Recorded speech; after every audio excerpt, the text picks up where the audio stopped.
क्या अगस्त में शेयर बाजार मजबूत संकेत दे रहे हैं? क्या अब निफ्टी में नई तेजी की शुरुआत होने वाली है या फिर निवेशकों को अभी सतर्क रहने की जरूरत है? शेयर बाजार हमेशा कई घरेलू और वैश्विक कारकों से प्रभावित होता है। कब बाजार में तेजी आएगी और कब गिरावट, इसका सटीक अनुमान लगा पाना आसान नहीं होता। लेकिन पिछले वर्षों के आंकड़ों, आर्थिक संकेतों और बाजार के ट्रेंड के आधार पर आगे की संभावित दिशा को समझने की कोशिश जरूर की जा सकती है। सबसे पहले मौजूदा स्थिति पर नजर डालते हैं। इस साल अब तक निफ्टी ने करीब 1% का निगेटिव रिटर्न दिया है, जबकि पिछले 6 महीनों का डेटा देखें तो इंडेक्स में लगभग 5% के आसपास की गिरावट देखने को मिली है। वैश्विक अनिश्चितता, विदेशी निवेशकों की बिकवाली और कॉर्पोरेट नतीजों को लेकर सतर्कता की वजह से बाजार पर दबाव देखने को मिला है। ऐसे में बड़ा सवाल यह है कि क्या अगस्त में बाजार की वापसी होगी या फिर उतार चढ़ाव का दौर जारी रहेगा। इस सवाल का जवाब तलाशने के लिए पिछले 10 साल के अगस्त महीनों के प्रदर्शन पर नजर डालते हैं। आंकड़े बताते हैं कि 2016 में निफ्टी ने 1.71% की बढ़त दर्ज की थी। इसके बाद 2017 में बाजार 1.58% फिसल गया, जबकि 2018 में 2.85% की तेजी देखने को मिली। 2019 की बात करें तो 2019 में निफ्टी ने 0.85% का निगेटिव रिटर्न दिया। वहीं 2020 में कोविड के बाद रिकवरी के दौर में इंडेक्स 2.84% चढ़ गया। वहीं 2020 में कोविड के बाद रिकवरी के दौर में इंडेक्स 2.84% चढ़ गया। 2021 में अगस्त का महीना सबसे शानदार रहा, जब निफ्टी ने 8.69% का दमदार रिटर्न दिया। इसके बाद 2022 में 3.50% की तेजी दर्ज की गई। हालांकि 2023 में बाजार 2.53% टूट गया, जबकि 2024 में 1.14% की सीमित बढ़त रही। वहीं 2025 में एक बार फिर निफ्टी ने 1.72% की गिरावट के साथ क्लोजिंग दी। अब सबकी नज़र 2026 पर है। हालांकि इन आंकड़ों में एक दिलचस्प बात भी देखने को मिलती है। अगस्त के महीने में जब भी बाजार में तेजी आई है, वह सिर्फ मामूली नहीं रही, बल्कि कई बार काफ़ी दमदार रही है।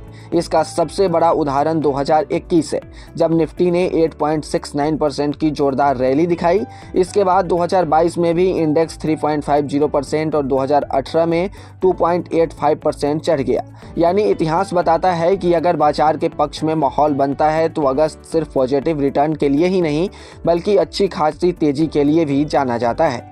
अगर पूरे 10 साल के रिकॉर्ड पर नजर डालें तो तस्वीर मिली जुली दिखाई देती है। 10 में से 6 बार अगस्त में निफ्टी ने पॉजिटिव रिटर्न दिया है, जबकि 4 बार गिरावट देखने को मिली है।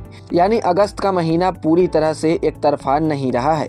लेकिन यह भी साफ है कि जिन वर्षों में बाजार को मजबूत घरेलू और वैश्विक संकेत मिले, उन वर्षों में अगस्त ने निवेशकों को शानदार रिटर्न देकर चौंका दिया। अब सवाल है कि 2026 में क्या हो सकता है। तो फिलहाल बाजार की नज़र कई अहम फैक्टर्स पर बनी हुई है। विदेशी निवेशकों का रुख, कंपनियों के जून तिमाही के नतीजे, कच्चे तेल की कीमतें, अमेरिकी फेडरल रिजर्व की आगे की रणनीति और वैश्विक आर्थिक संकेत, ये सब मिलकर आगे की दिशा तय करेंगे। अगर एफआईआई की खरीदारी बढ़ती है, कॉर्पोरेट नतीजे उम्मीद से बेहतर रहते हैं और वैश्विक स्तर पर कोई बड़ा निगेटिव संकेत नहीं आता, तो बाजार में तेजी लौट सकती है।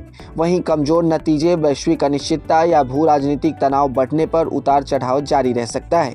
इसके साथ ही घरेलू स्तर पर महंगाई के आंकड़े, रुपए की चाल, कच्चे तेल की कीमतों में उतार चढ़ाव और सरकार से जुड़े किसी बड़े नीतिगत फैसले पर भी निवेशकों की नजर रहेगी।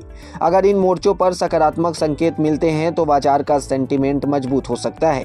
वहीं विदेशी बाजारों में कमजोरी या ग्लोबल फंड्स की लगातार बिकवाली भारतीय बाजार पर दबाव बना सकती है। यही वजह है कि निवेशकों को सिर्फ इतिहास के आधार पर फैसला लेने की बजाय मौजूदा परिस्थितियों पर भी बरकरार नजर रखनी होगी। अगर पिछले 10 साल के आंकड़ों को मौजूदा हालात के साथ जोड़कर देखें तो अगस्त में सकारात्मक शुरुआत की उम्मीद जरूर बनती है। हालांकि बाजार की चाल इस बात पर निर्भर करेगी कि विदेशी निवेशकों का भरोसा कितना मजबूत रहता है और कंपनियों के तिमाही नतीजे बाजार की उम्मीद पर कितने खरे उतरते हैं। यही फैक्टर्स तय करेंगे कि अगस्त 2026 निफ्टी के लिए तेजी का महीना बनेगा या फिर बाजार दबाव में रहेगा। ऐसे में जल्दबाजी में बड़े फैसले लेने की बजाय डेटा और बाजार के संकेतों के आधार पर रणनीति बनाना ज़्यादा समझदारी भरा कदम होगा। यानी आपके लिए एक ही सलाह है कि किसी भी निवेश से पहले अपने एक्सपर्ट से सलाह जरूर लें, बिना सलाह निवेश ना करें। और ऐसे ही तमाम अपडेट्स और शेयर मार्केट से जुड़ी तमाम जानकारी के लिए आप बने रहें गुड रिटर्न्स डिजिटल के साथ।